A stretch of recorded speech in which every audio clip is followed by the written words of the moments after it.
Microsoft word 2013 শেখাচ্ছিলাম। এই লেকচারে আমরা একটা ফাইল নিয়ে দেখাবো নতুনভাবে।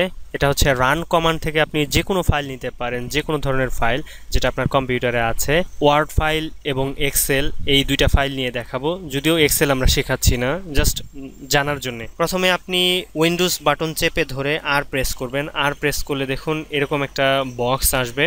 আপনার এই বক্সের মধ্যে যে কোনো লেখা থাকতে পারে বা নাও থাকতে পারে। এই বক্সের মধ্যে আপনি লিখবেন উইন ওয়ার্ড, ছোট হাতের বড় হাতের কোনো সমস্যা নেই।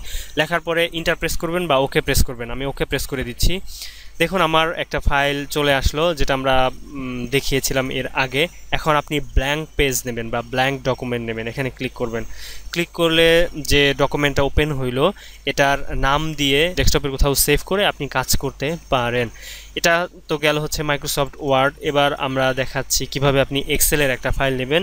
ঠিক উইন্ডোজ বাটন চেপে ধরে আর প্রেস করতে হবে, তারপরে লিখতে হবে এক্সেল। এক্সেল লিখে ওকে প্রেস করলাম, আমার এক্সেলটা চলে আসতেছে। এখানেও আপনি এই যে ব্ল্যাঙ্ক ডকুমেন্টটা নেবেন, ব্ল্যাঙ্ক পেজটা। দেখুন এক্সেলটা কেমন, এরকম হচ্ছে কোড কোড কোড কোড করা। তো এক্সেলে কি করে আসলে? এক্সেলে যাবতীয় হিসাব নিকাশ করে।